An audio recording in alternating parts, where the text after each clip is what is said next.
Welcome to Mission Evolution Radio Show with Gwilda Wiyaka, bringing together today's leading experts to uncover ever-deepening spiritual truths and the latest scientific developments in support of the evolution of humankind. For more information on Mission Evolution Radio with Gwilda Wiyaka, visit www.missionevolution.org. And now, here's the host of Mission Evolution, Miss Gwilda Wiyaka. Hello. Thanks for joining us on Mission Evolution. We're coming to you on X-Zone TV and Simul TV from our broadcast studios in St. Catharines, Ontario, Canada, bringing the latest evolutionary information from today's leading experts. This hour, we'll examine true healing. A medical doctor embraces the shamanic way. Modern medicine is truly a wondrous thing, yet many have found true healing evades them regardless of how many doctors they see or drugs they take. With the amazing complexity of the human being, can we really expect one modality to have all the answers? Are there ancient modalities that can help fill in the gaps today? With us this hour to consider other alternatives is Dr. Sharon Martin. Dr. Martin is the author of Maximize Your Healing Power, Shamanic Healing Techniques to Overcome Your Health Challenges. She holds a doctorate in physiology and worked as a research scientist as faculty at Emory University School of Medicine. Dr. Martin graduated from Johns Hopkins School of Medicine and completed a medical residency in internal medicine. She's also a certified graduate of the Healing the Light Body curriculum of the Four Winds Society, a premier training program in shamanic energy medicine. She's currently the medical director of a rural health clinic in Pennsylvania. Her website, drsharonmartin.com. Dr. Martin, thank you so much for joining us. Thank you so much for the invitation. It's nice to talk to you. I'm sure we've got some really fun stuff to uncover here today. Mhm. So, with your extensive background in medicine, with modern medicine, what prompted you to look into shamanism? After seeing patients, this was about 20 years ago, I realized that mainstream medicine did not have all the answers, even though we're taught all of the scientifics and everything is supposed to be black and white. It's not black and white. There's lots of gray. And a lot of times the treatments we have to offer have side effects. The treatments we have to offer cost money, and they don't always give a sense of the healed. And so many people might have their blood pressure improved, their blood sugar improved, but they don't feel any better, and their quality of their life experience is not better. And I started asking myself, what can I do to find something more? There needs to be more. So, you mentioned sense of healed. What do you mean by that? To me, healed is a state of well-being. So you can still have cancer and feel healed. Because if you are able to enjoy your life, to have a purpose, to interact well with the people around you, and be in harmony with your body, whatever state it's in, you can feel healed. Healed is not cure. To me, healed is not cure.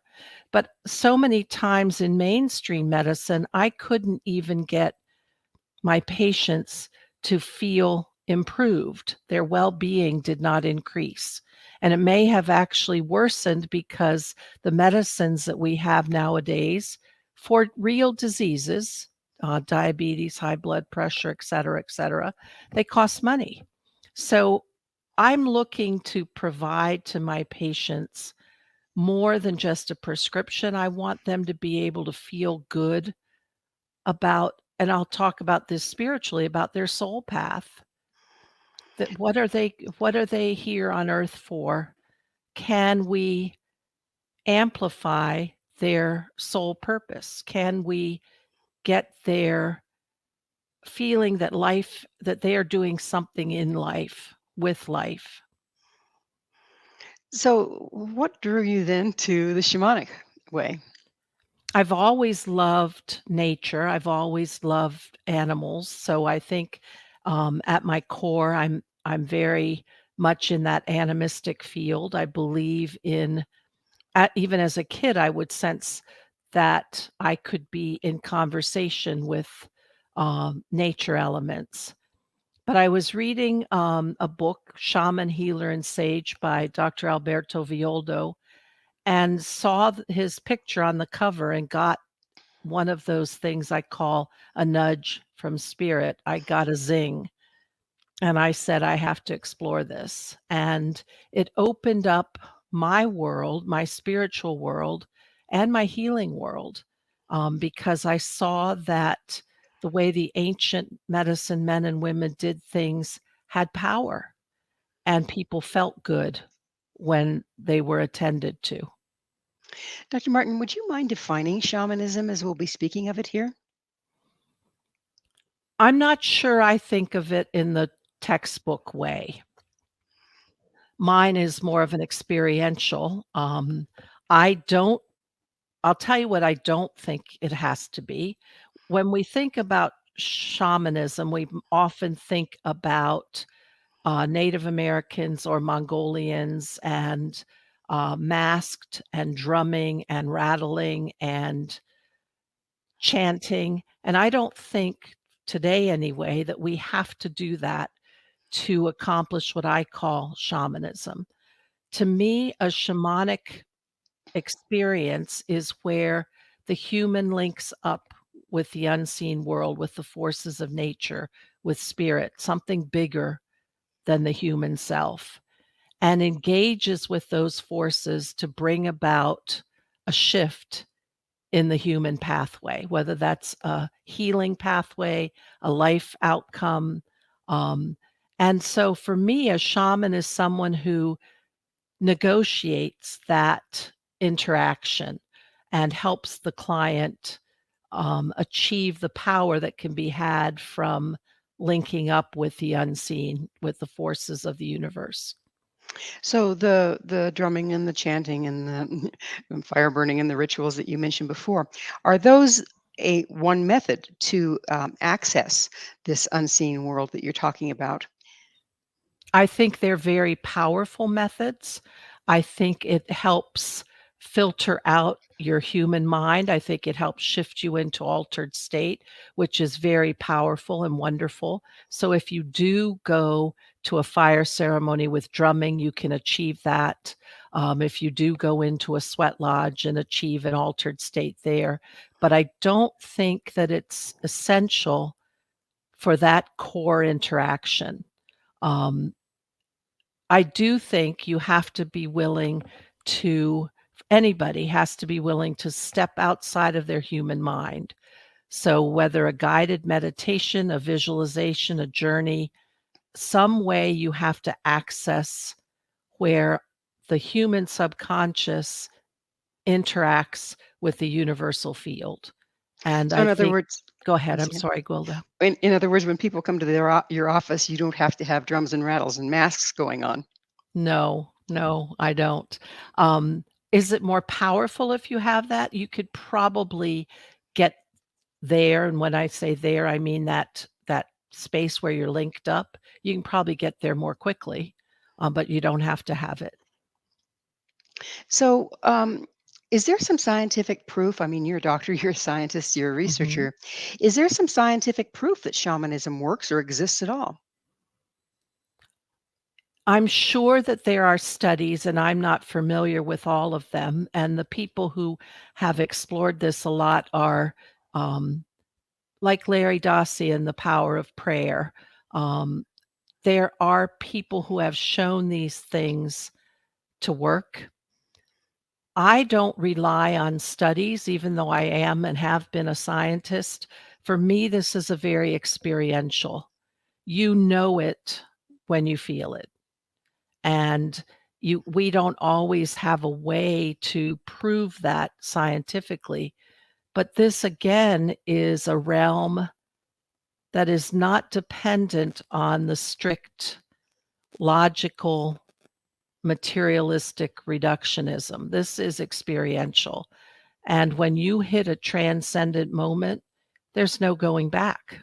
You know it, you feel it, you know it, and it carries you forward. As a doctor, have you seen once a person reaches that state some remarkable and measurable change? I can say in my experience that, let's just say, 100 client sessions, I would say 99.5 of them left after an hour session feeling better than when they started. And I can't say that for all the prescriptions I write.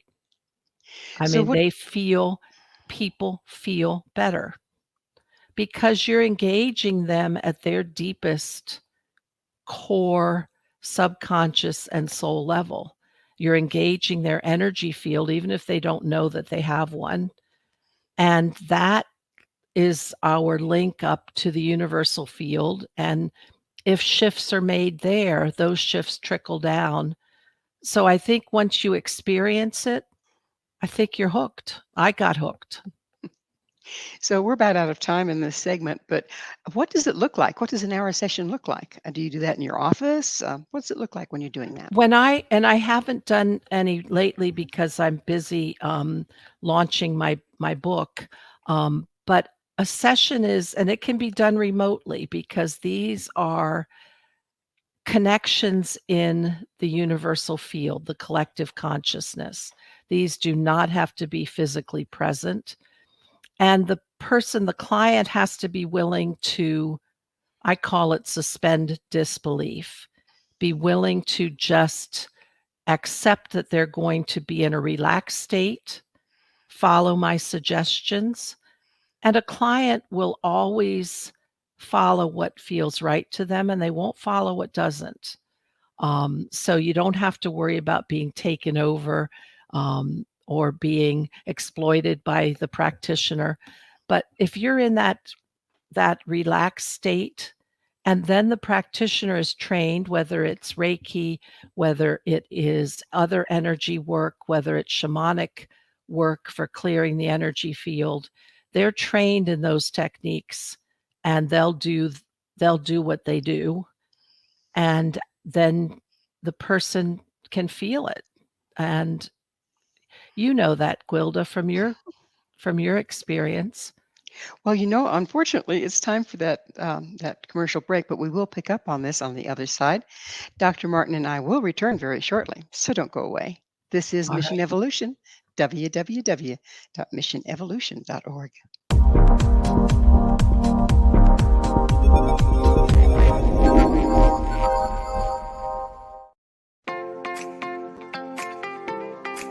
Are you interested in evolving with the times and becoming all you can be? Don't you wish there was one place to find the latest information to help guide you through the process? I'm Gwilda Wiyaka, host of Mission Evolution Radio TV. Join me on my mission to find the latest evolutionary knowledge and tools. The guests on Mission Evolution are leading experts in a wide variety of divergent topics, including allopathic, holistic, and integrative medicine, epigenetics, enlightenment, quantum physics, meditative practices, environmental issues, spiritual evolution, trauma healing, and so much more. Mission Evolution Radio TV is aired worldwide through the X-Zone Broadcast Network, X-Zone TV Channel 32 on Simul TV.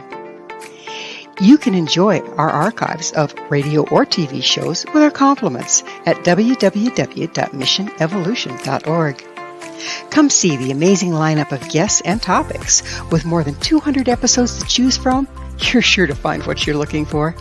Visit www.missionevolution.org.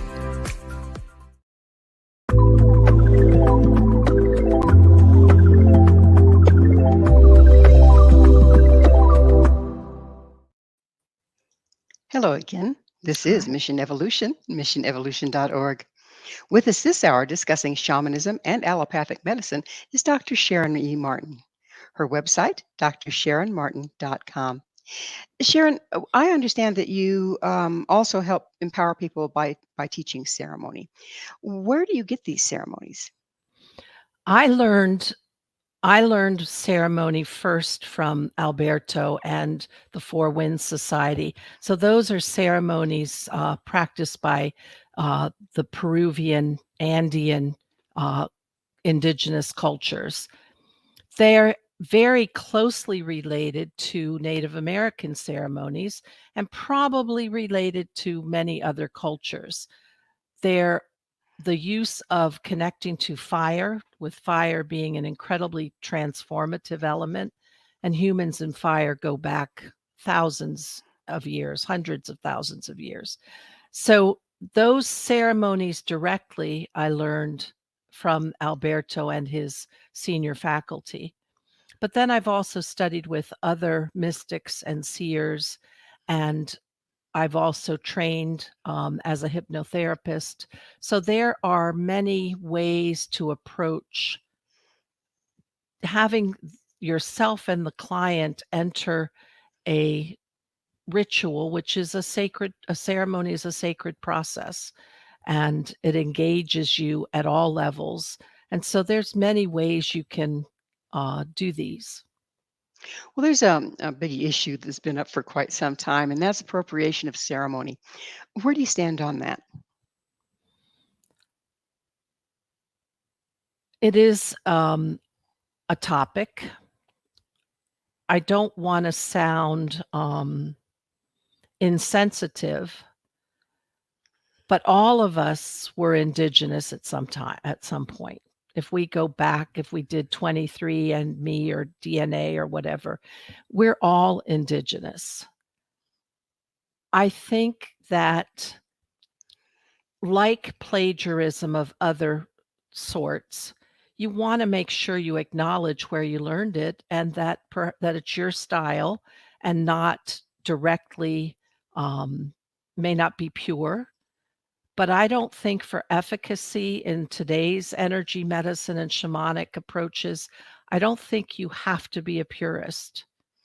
I think you have to be willing to enter a sacred space, which I consider linking up to spirit, to put your entire intention for your mind, body, and spirit to be present. And other than that, I'm going to stay out of that political discussion. So, the sacred space that you're talking about, is this produced ceremonially? How do you enter into that sacred space? To me, sacred space is that sweet spot where you, as let's take a person, forget about being a practitioner or a client. You want to connect with the forces bigger than you, forces of nature, forces of the galaxy, universal field. You set an intention in doing so that you are going to be fully present. And I mean fully mind, body, spirit, energy field. That moment that you have set that aside and opened up to the connection is a very, very powerful place. It's a powerful sweet spot. It's enhanced, I believe, by having ritualistic items, by perhaps designating a spot, your altar, your meditative space, your favorite tree to sit under. That adds to your labeling this or entering into this as important. And that to me, that space where you are engaging with your helpers, I call those the forces out on the unseen world. Are they power animals? Are they your guardian angel? Are they your ancestors? Are they forces of nature, of the universe? When you are entering into relationship with that, that's a very sacred moment because you're engaging with power bigger than the human condition. And that's a beautiful, beautiful place to be. You mention moment a lot. Does this have to do with being present in the present moment? Yes, I didn't realize I used moment a lot. Um, when you decide to let go of the 3D material world around you and you sit in that space, that state of being of saying, okay, I am all yours. whether if you believe in God, perhaps you're in a prayerful position and you say, okay, God, I'm here. I'm all yours. You are putting yourself in a state of being and intending to connect. And then if you add a sacred site, you go to the Wailing Wall, you go to Machu Picchu, you go to Chaco Canyon. When you put yourself in a sacred site where others have gathered to do exactly the same thing, you then amplify the effectiveness and the power of what you're about to do and the dialogue, however you have it. If you speak it, you think it, you feel it. So you also mentioned intention. How important is intention, and how can we be clear with our intention? Intention is the magic key to unlock what you want. It is a critical and vital component of the process of engaging to change your outcome. Intention is, to me, it's a laser focused desire. It is absolutely clear. There's no waffling. There's no wishy-wash. It speaks from your heart and your highest self.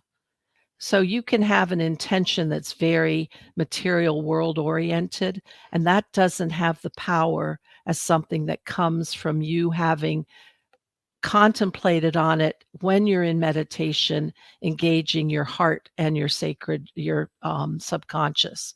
So intention, let me back up and just say thoughts change our energy field and change our outcome and our destiny. The way you think about something really does matter. So when you intend, you are putting every bit of your neuronal power, your deepest desire onto that laser beam, and you're aiming it at the target of what you want. And making that laser beam perfectly clear, perfectly focused. And it might take practice, but intention is a very powerful thing. When as in listening to you, it Mhm. occurs to me that most of our intention might very well be unconscious. That being the case, does it still have impact on our lives? Yes, in fact, I'll just share with you that before I started shamanic work, I probably did all of the, I'll say, magicking of my life in dream time when I was asleep. My human mind is busy, filled with stuff, filled with navigating the material world. As a physician, I navigate a whole lot of energies with each patient different. And so I found that things would shift for me when I wasn't even conscious of it, but I realize it's happening when I sleep. Interesting. Being The a dream. I'm sorry. Go ahead. The Being dreamscape. aware of it though, Gwilda, I think being aware of it gives it that it's exciting. It's, you really see and can, feel that you are a co-creator of your life. So when you're conscious of your intention, you can see them manifesting. Is that the point? I think being conscious of it does help you see when it manifests, but I don't think you have to be conscious of it to manifest. I've had a lot of serendipitous, spirit guided changes and stepping stones in my life I would have never in my human mind predicted. I think we can So, all attest to that, yeah, right? yeah. I mean, So that's the mystery, isn't it? absolutely. So why is incorporating the mystical and spiritual important for, say, for instance, shifting a life challenge? We want all the power we can get our hands on. And I don't mean power as in domination. I mean potential, human potential. I think mainstream medicine needs a revolution. We need to start incorporating the things that are indigenous ancestral medicine men and women did before.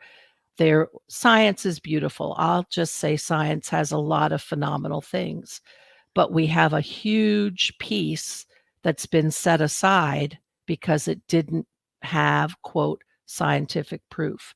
And I think that's a mistake. And I think we need to incorporate those things that exist in the mystery world, that exist in our experiential world, and that exist without a study, but have been handed down for generations from our elders. Well, we're about out of time in this segment, but are you able to incorporate both within your practice within the same person? It's not easy. The structure of mainstream medicine doesn't leave a lot of literally time to engage the way you might want to, and it doesn't face it, mainstream medicine has structure based on the financial requirements of the whole system. So I'll say right away, it's not easy. However, I have incorporated things that I've learned, even if I've done it within myself, in being able to see a person for their soul journey, to consider the outcome based on what I believe is a healed state, as opposed to a change in the number I'm measuring or the lab test value. And changing the perspective for the person to start to see outside of a cage that they may have built around themselves by their limiting beliefs. If I can get somebody to shift their limiting beliefs and start to see a destiny line that may not be Well, I'm likely. Are sorry we to out? interrupt. Okay, We are sorry. out of time in this segment, but we will Okay. pick up on this on the other side of this All short right. station break. Dr. Martin and I will be right back to continue our discussion, so stay right there. This is Mission Evolution, www.missionevolution.org.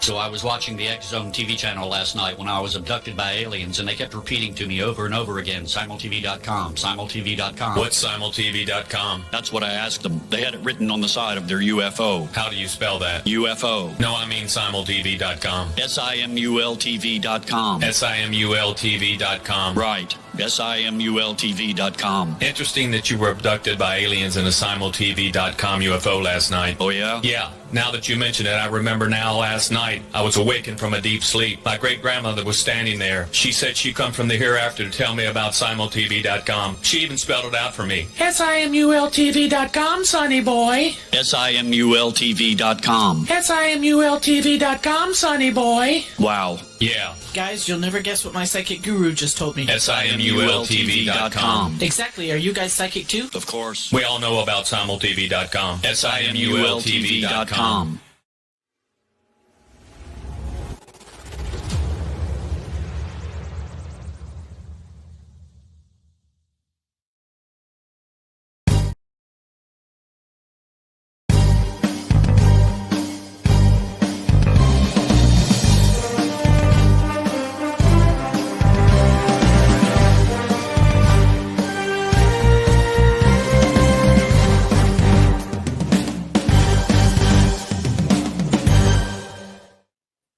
Hi there.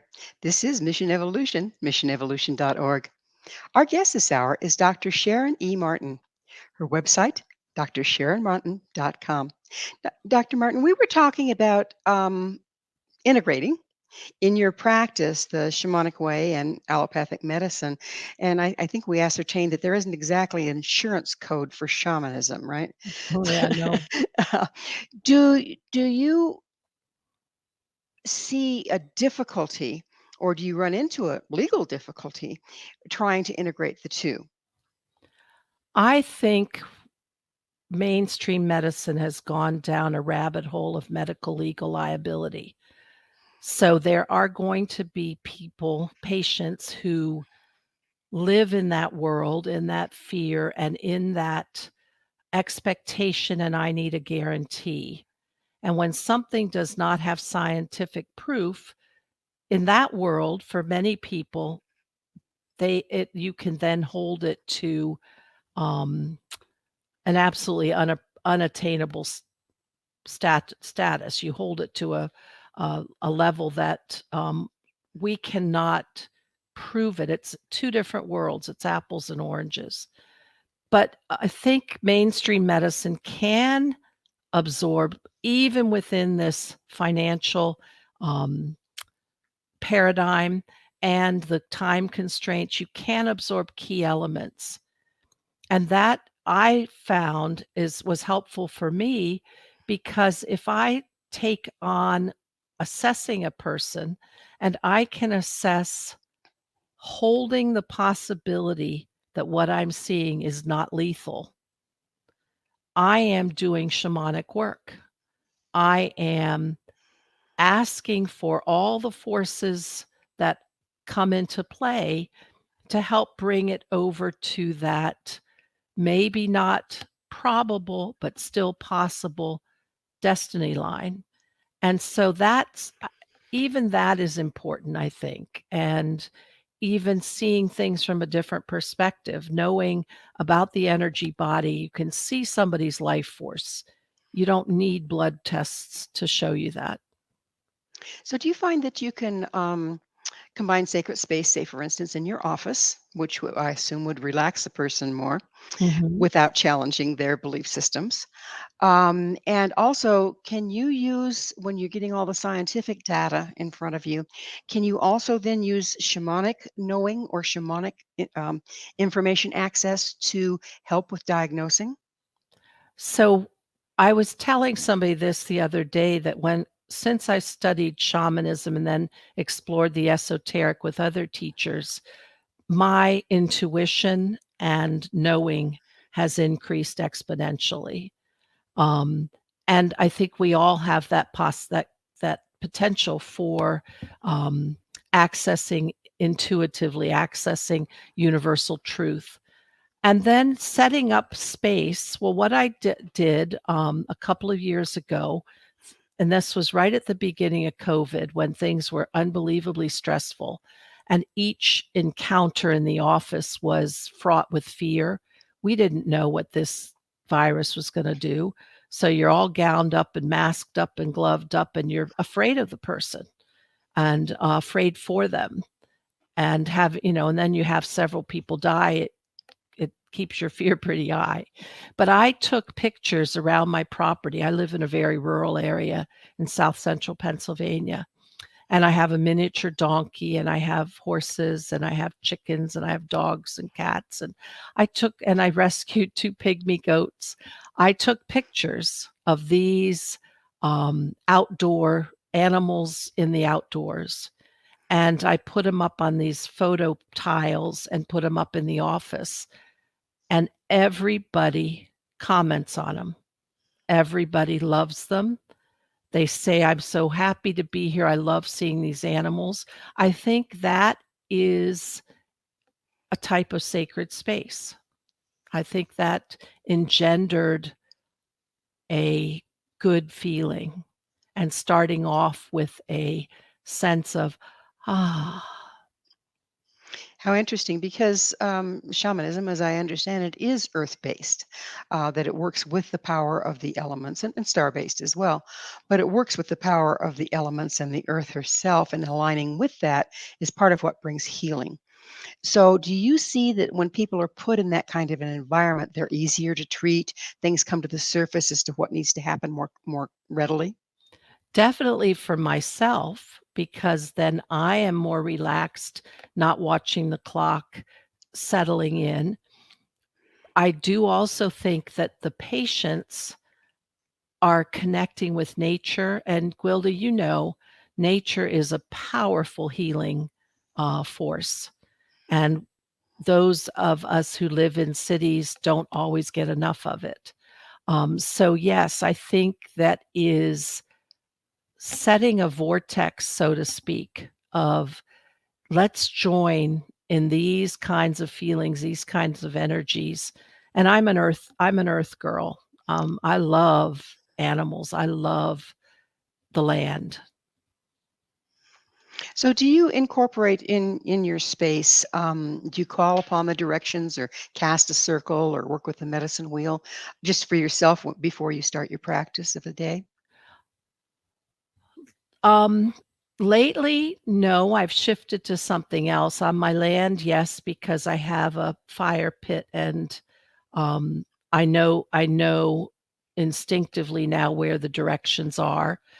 But I have started studying the magical realms lately, and I won't spend a lot of time on this side story, but on a spiritual trip to Sedona in a meditation with a spiritual group, the leader asked us to connect to creative forces of the earth, which he intuited and visualized as dragons.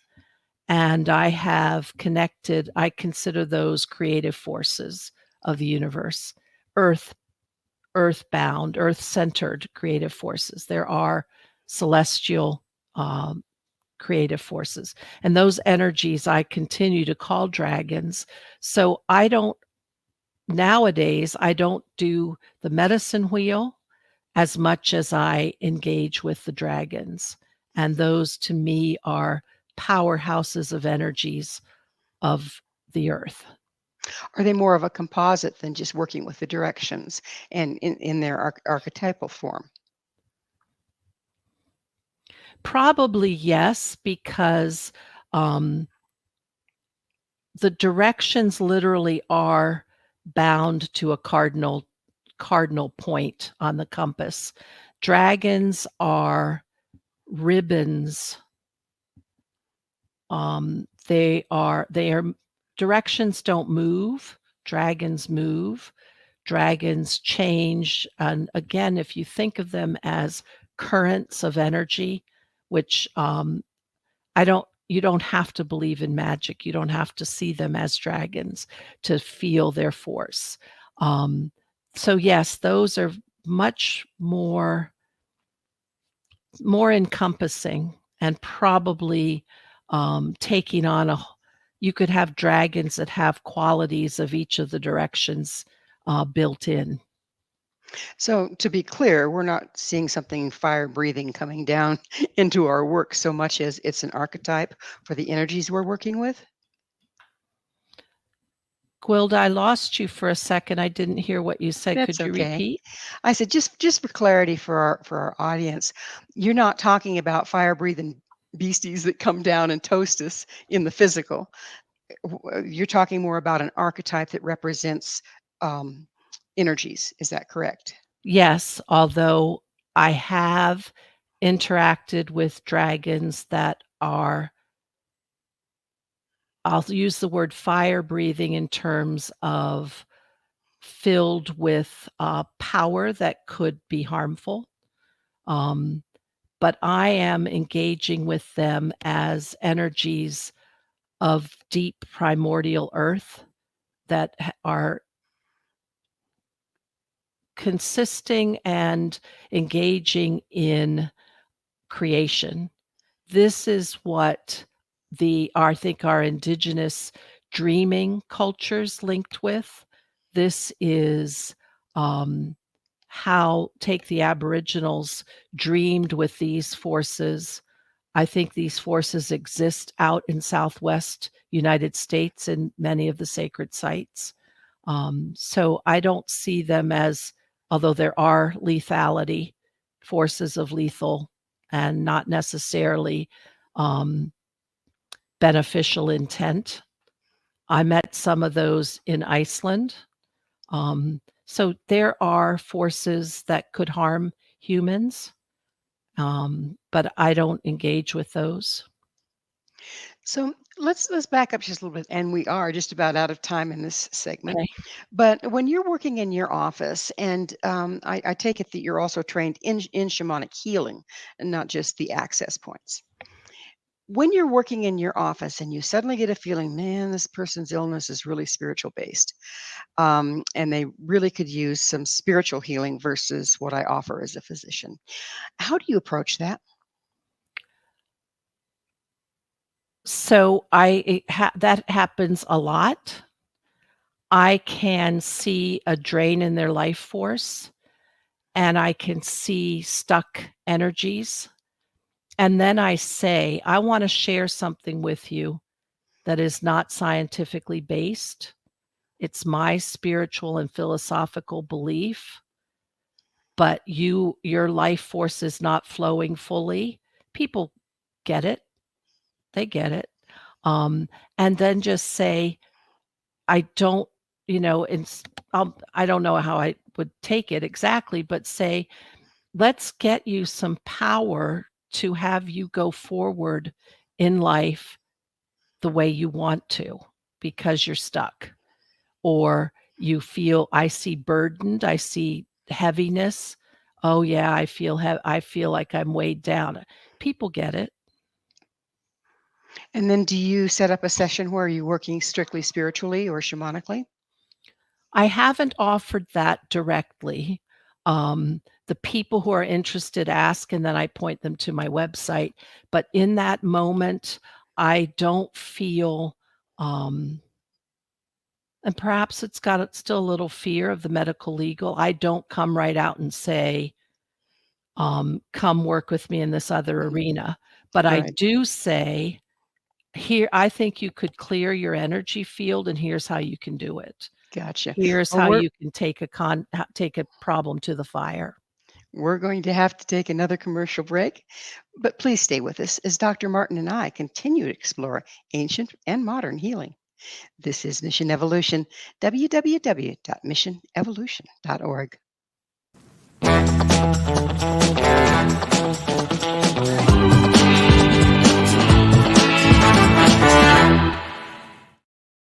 Do you have a product or service you'd like to promote to a worldwide audience?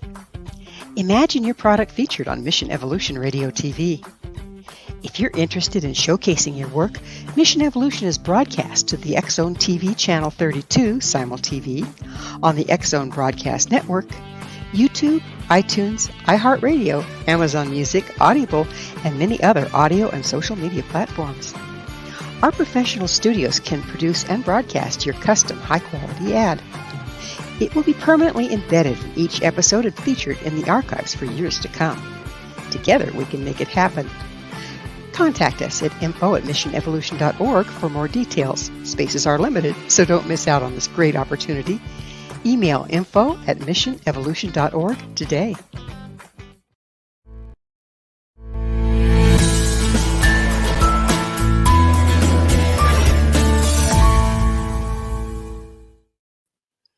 Welcome back. This is Mission Evolution, missionevolution.org. This hour, our expert guest is Dr. Sharon E. Martin. Her website, sharonmartin.com. I'd like to change gears just a little bit, but we've been dancing around it. So, would you just explain what is energy medicine?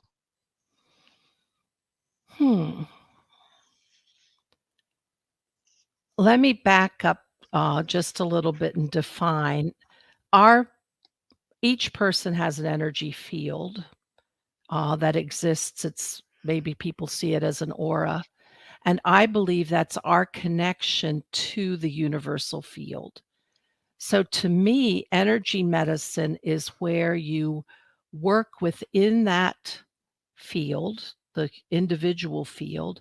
But most of the time, I can probably say this for all the energy practitioners I'm aware of, you are engaging access to the quantum, to the universal field. That's where all of the templates for how our body should work, it's where the answers are. So energy medicine can be techniques operating with the person's individual field, but it can also be intentionally connecting to the universal field. So let me see if I understand this. Okay. So if a person has energetic illness, Okay. that would indicate something in their field is not aligned with the templates that you find at the universal field. Is that where we're going with this? I think that's true, yes.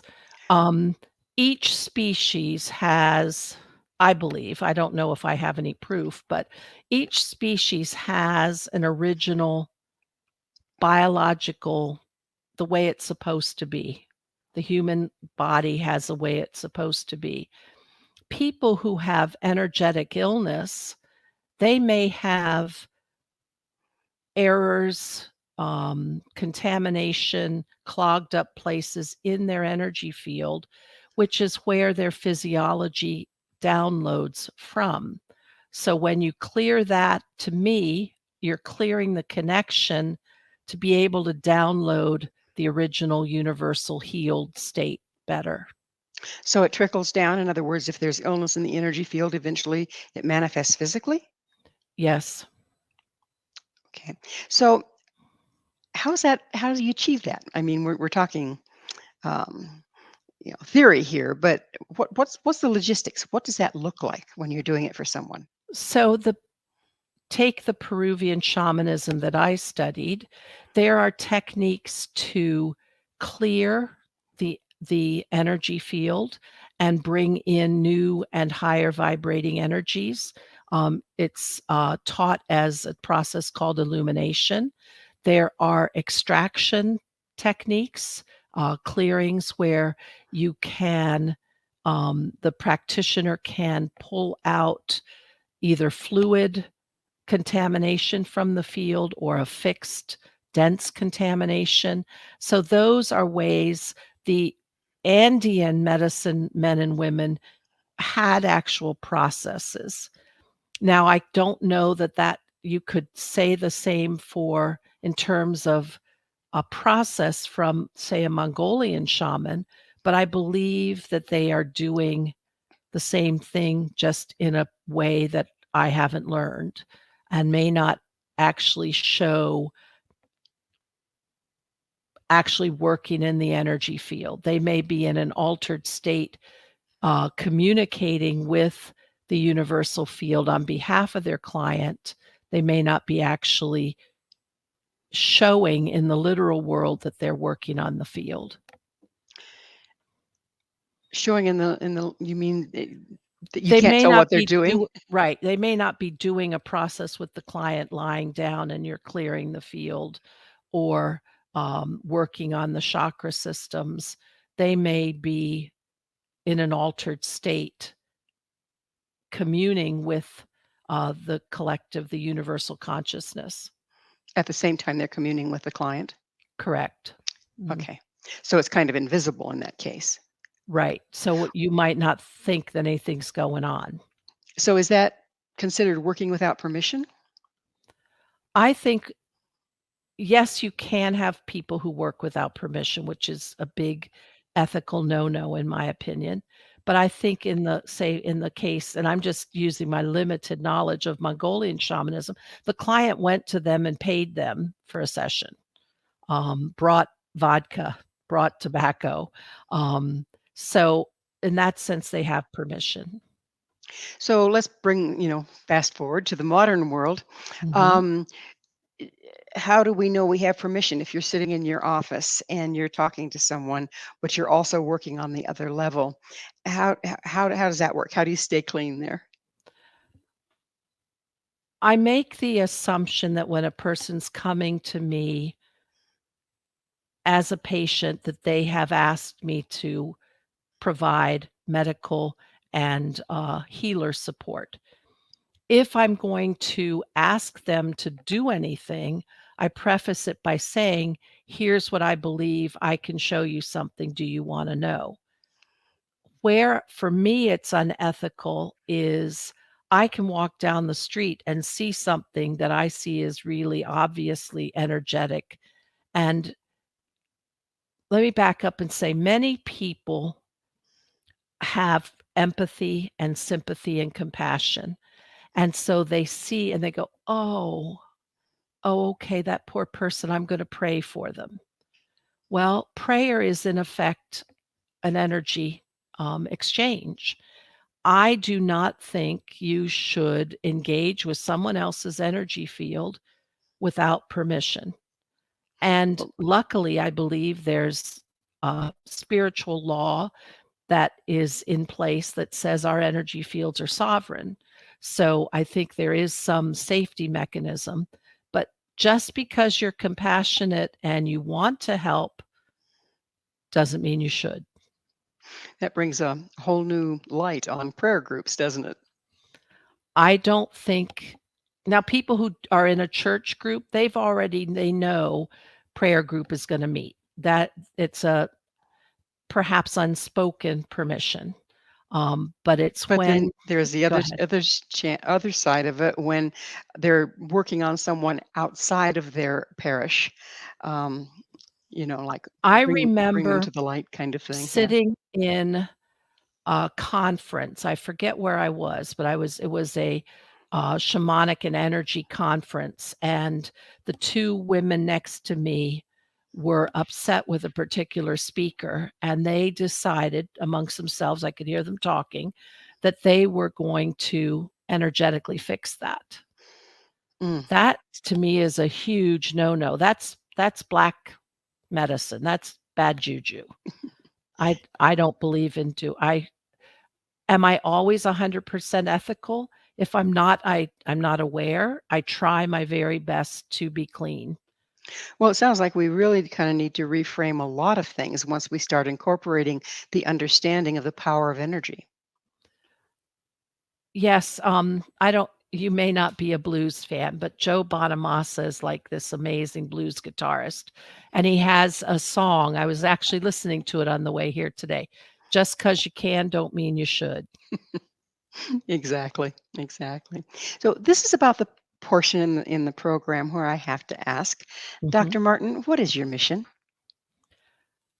To help people know that they are more than they think they are, and that they have power, particularly when it comes to healing themselves and changing their destiny. And that's what my work and my book was all about, is to give you the tools to help shift a health challenge, and it could be a life challenge as well. So then these are through using shamanic principles. Is that accurate? Yes, and perhaps other mystery school esoteric principles. Hmm. I'm Hmm. not a purist in the shamanic world. Whatever it takes, kind of thing, right? I love when you pull it all together and the power that you get from that. Why wouldn't we want to bring it all in? Speaking of bringing it all in, we're still kind of in a betwixt and between place when you're looking at the traditional. Well, it's not traditional medicine. Let's say the allopathic medicine Mhm, and the more esoteric medicines. mhm. What's your vision there? How do you think we can pull it together? Or do you At think we can? I think we have well, I think we have to. At the very least, have our young medical students and residents start to understand the energy field and start to understand our interconnectedness as humans through consciousness and our interdependence on the earth and its creatures. That, if just that understanding alone could shift a whole lot. And then you can add in, can they do other techniques? But I don't think you have to know those processes to actually do them as a healer. If your perspective changed and you were more aware of the interconnectedness and that there is truth to be had in the universal field, just that awareness alone would shift so much. I mean, we're just about out of time altogether, I but it occurs to me that one of the things that might have to shift is this control of the insurance companies, whereby your medical doctors spend more time on a keyboard in front of you than they do palpating your problem, much less connecting shamanically. How It's a can that broken shift? system. It's a Mm. broken system. I would love to see us be out of the financial overlay is so horrific. It's Um, it's it's killing our doctors. They're so mhm. frustrated. and the costs of prescriptions. There are fabulous medicines. Now, I see people whose health problems are like the horse is already out of the barn. Mhm. So I have to use medicines. I'm past prevention at this point. Right. But those prescriptions are so expensive, and yet there's some amazing medicines. So Absolutely. we have to shift that too. Well, that it is that time that we are out of time. Dr. Okay. Martin, thank you so much for coming on the show. Gwilda, thank you for having me. I enjoyed it. It's been a real pleasure. Yes, for me too. Our guest this hour has been Dr. Sharon Martin, the author of Maximize Your Healing Power, Shamanic Healing Techniques to Overcome Your Health Challenges. Her website, drsharonmartin.com. This has been Mission Evolution with Gwilda Wiyaka. For more information or to enjoy past archived episodes, visit our website at www.missionevolution.org. And please be sure to join us right here next time as this mission continues, bringing information, resources, and support to our evolving world.